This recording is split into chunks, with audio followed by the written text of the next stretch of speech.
The story of VI begins back in 1976, in the days of character-based terminals and 300 baud modems.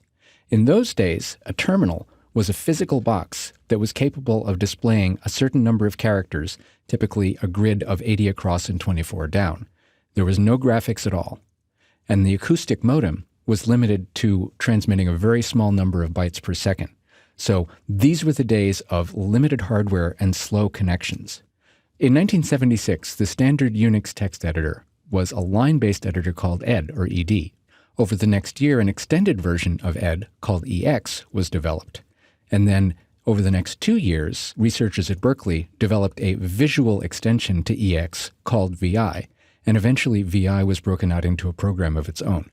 VI became the standard text editor on Berkeley Unix systems, but it eventually migrated back to System 5. Then, in 1991, VI Improved, or Vim, was developed by the open source community, and Vim has become the standard version of VI, which is shipped on most Linux versions and Mac OS X. So VI is available on basically any Unix system, including Linux and Macs. Ports of VI are also available for Windows and many other systems.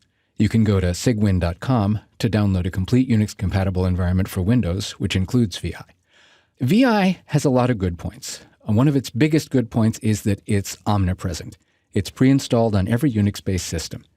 It's a small, tight editor. It's fast, it's simple, and it is consistent. Once you learn it in one place, it's pretty much the same every place else. But it does have its bad points. VI has hardly any visible UI at all. You have to memorize commands. This gives it a steep learning curve, and it can be counterintuitive. But if you need a hole, a powerful power drill might be the better tool for the job than a clunky old hand drill.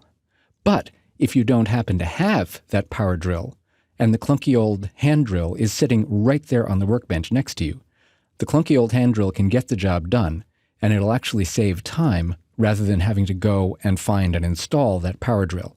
So learning how to use the old-fashioned tool of VI can actually save you time and energy in the long run.